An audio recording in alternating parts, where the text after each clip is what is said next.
Now that you have a solid foundation of JavaScript, I want to talk a little bit about the actual process of learning how to code and give you some motivation. I think this is an important aspect of a course like this, but everyone else simply seems to overlook this topic for some reason. So let me share my advice on how you should learn to code as a complete beginner in this video. And to make this a bit more fun, I will start by telling you how to fail at learning how to code. And to do that, meet John. So John has been learning how to code for some time now, but he is failing miserably. He's just not going anywhere. I guess he is just not receiving the right advice. So let's see what John is doing wrong so that you can learn from his mistakes and learn how to code in no time. So the first mistake that John made was that he didn't have a clear goal at the beginning of his learning journey.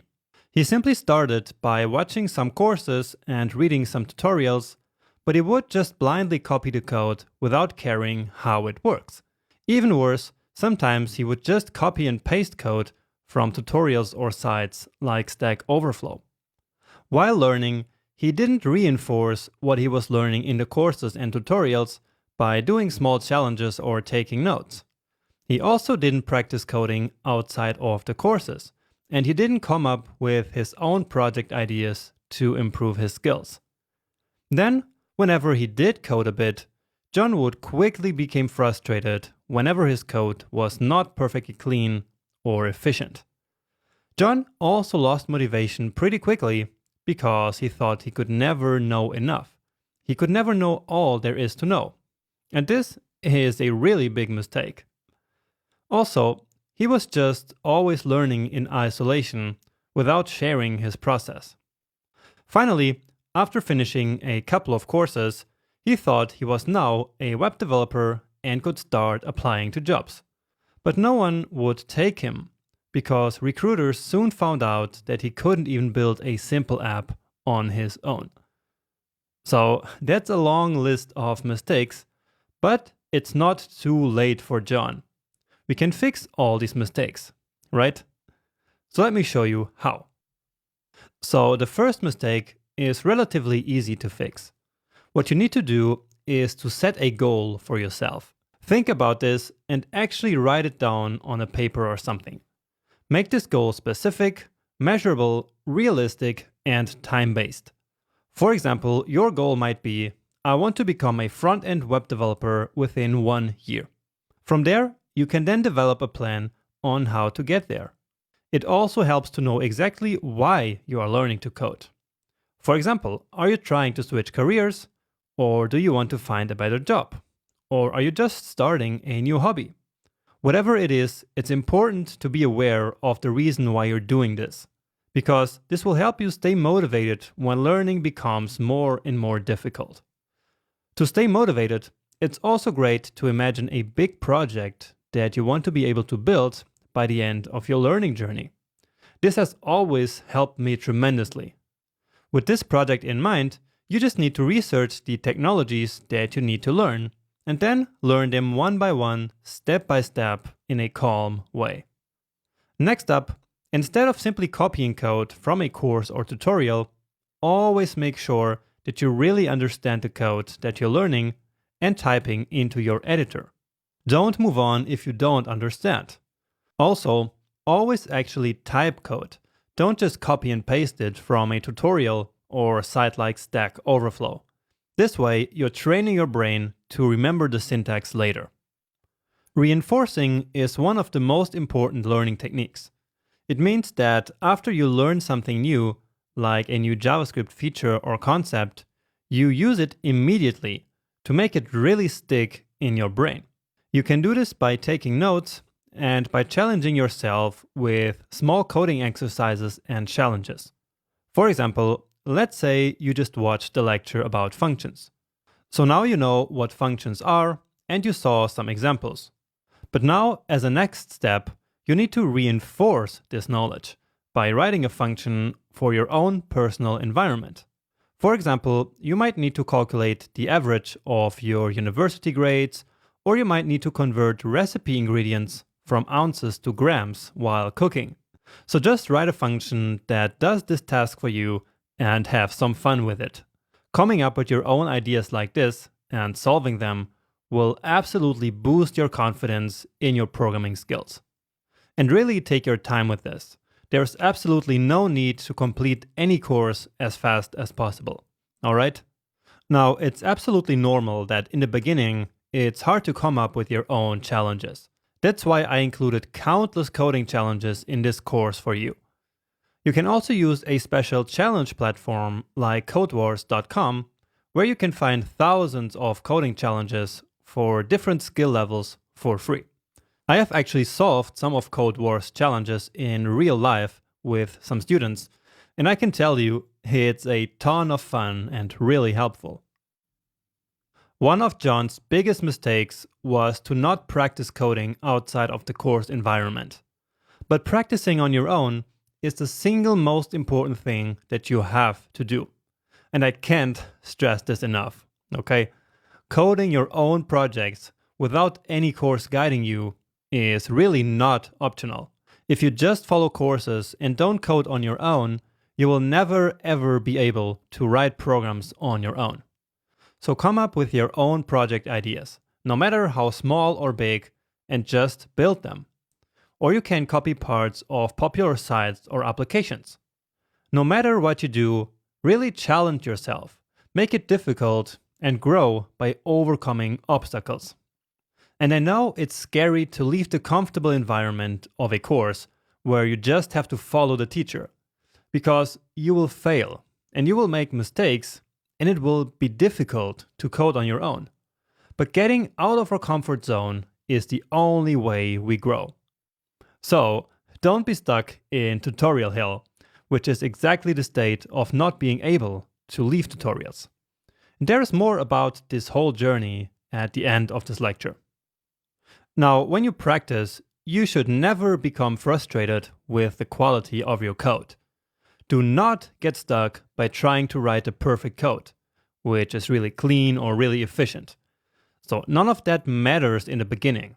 You're still learning, so just write as much code as you can, no matter the quality. Really, clean and efficient code will come with time. Alright? It's just natural progress. Also, you can always come back and refactor and improve code later if you want to. Another important piece of advice I can give you, and I actually give it to myself from time to time, is to embrace the fact that you will never know everything there is to know in web development. Web development is this huge field, and so it's completely normal and acceptable that you will never know everything about web development. So don't put too much weight on your shoulders and create too many expectations. So in fact, the best developers and teachers have no problem in admitting that they do not know everything, like the legendary Kyle Simpson, who admits that even after 20 years, it's still a struggle to make his code work and understand it the next day. So do not lose motivation if you feel the same way. Also, do not compare yourself to top developers who do know a lot more than you. Because of course they do. Many of them have been at this for over 10 years, or maybe even 20 years. But nobody was born an expert, and even experts are still learning all the time. Now, here it's actually pretty important that you have a well-defined goal for yourself. Because if you do, you can just focus on what you need to learn in order to achieve that goal. Everything else is unnecessary. It's just noise. For example, if you don't need a backend in your app, then you don't need to learn Node.js or PHP, okay? The next mistake that is hopefully easy to fix is to not learn in isolation. One great way to do that is to learn together with other people, no matter if in person or online. Whenever you learn something new, explain it to them, because explaining things forces you to really understand them first, and repeating a concept will then really make it stick in your brain. That's why many people say that the best way of learning is to teach, and I actually share that opinion too. Another great technique that many people like is to share your goals publicly, for example on a social network, to make yourself accountable. You can also share your progress on social media to motivate yourself and others. For example, on Twitter, there are some popular hashtags that people use, like hashtag 100 days of code, hashtag code newbie, and hashtag webdev. If you use these, you will get feedback and a boost of motivation from other people that are on the same journey of learning to code. It's a really nice and friendly community, at least on Twitter, which is what I know and use. So for sure, you should try it out. And finally, the absolute biggest mistake that John made was that after he went through a couple of web development courses, he thought that he was now a web developer ready to take a job. Now, this is probably the biggest misconception that people have. Just take a couple of courses and you're done. But no, that is just not how it works. So I'm sorry to bring you the bad news, but courses like this one can only take you so far. They will give you an amazing foundation, of course, but they are just the beginning of your journey. You need everything else that we just talked about in this lecture in order to become a successful web developer. So let's talk a little bit more about this and the journey of actually becoming a job-ready developer. So here is a very true graph that shows you how your confidence in your skills changes as you become more and more competent as a web developer. And this is useful because it allows us to plan a strategy for your learning journey. So when you start, you are in the everything is awesome phase. You are studying one or more courses or tutorials, understanding how the code works, and taking a lot of challenges, just like I mentioned earlier. Now, you're not really competent yet, but are starting to get confident and are pumped to keep going. So this is probably where you are right now and will be throughout this course or any other course that you take. But then, as you start practicing on your own, you reach the cliff of confusion. Here you realize that coding might be a lot harder than you thought when you no longer can just follow a course with a predefined path. So your confidence is gonna start to drop a little bit, and you might realize you can't build anything meaningful on your own yet. But don't lose motivation here. Just keep writing lots and lots of code on your own, no matter how much time you need to spend fixing bugs and searching for a solution. It's all part of the journey, and it's still gonna be fun. Slowly, you will become better at writing code, so you will become more competent. But your confidence might drop even further because now you start to realize just how much more you will need to practice until you can build a real application on your own. You are now in the so-called pit of despair, but believe me, it's not as bad as it sounds. You might start to feel lost, but a great solution for this is to start learning with other people, like other beginners or even other developers who might mentor and help you along the way. To leave the pit of despair, you must keep challenging yourself. You cannot stop here, okay? So keep building bigger and bigger projects, run into lots of problems, and keep fixing them. You really need to have this mindset of fixing problems in order to become a web developer. It's what we do all day long, basically. At this point, it's also important to keep in mind that learning how to code is a really hard thing to do. So don't beat yourself up for finding it too difficult and for being stuck all the time. It is difficult indeed, but it's gonna be worth it. And trust me, we've all been in that place. And everyone who successfully works in the industry today just started out the same as you right now. So really, congratulations for even starting this path. That's already a great achievement in itself. Now you just need to continue building stuff. If you want to know about me personally, I learned to code by starting projects that were actually way too difficult for me at the time, but that made them real challenges that made me grow tremendously. For example, I tried and failed to build a football simulation game with Visual Basic. Then I built a content management system in PHP with really bad quality code. But it worked, and I actually sold it to a client and made good money. I also accepted some client projects for websites that I didn't know how to deliver.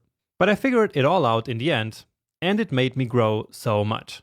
And I'm sure that the same is gonna happen to you too. Anyway, back to the journey here. At a certain point, you will start to see the light. So at this point, you're getting quite good at writing code, and your confidence will finally start to grow again. You are now in the back to awesome phase. Now you can either start learning new technologies, or you can start rounding up your skill set with best coding practices and tools that you will need for jobs, for example, like version control, testing, task runners, etc. If your goal is to find a new job, you're probably starting to be ready to apply for jobs. You need many things for that, like a really good portfolio, but that is a topic for another day. Just be aware that even when you're working, you will never stop learning. So you are never really done learning how to code. Web development changes really fast, and so you will need to be constantly adapting to new technologies. All right, and that is basically the typical journey from start to job ready. Now, please don't be scared by what I just showed you. I'm telling you all these things not to scare you, but to prepare you. Because I really want you to succeed on this path. And I want you to achieve real success, not like fake success. There are just too many people out there who will tell you that coding is easy and that you will magically become a web developer in 2 months if only you take their course. But this is simply not true. So I'm not going to sit here and tell you that coding is easy. It's not easy. But with the right attitude and the guidelines I showed you in this lecture, you can totally do it. And I mean that, because I've seen it happening time and time again. So many people have learned how to code from complete scratch, switched careers, found better jobs, and improved their lives dramatically. And I mean many of my students, and also many other people that I know personally. It's real, and you can achieve the same thing. Just keep going, keep coding, and keep building.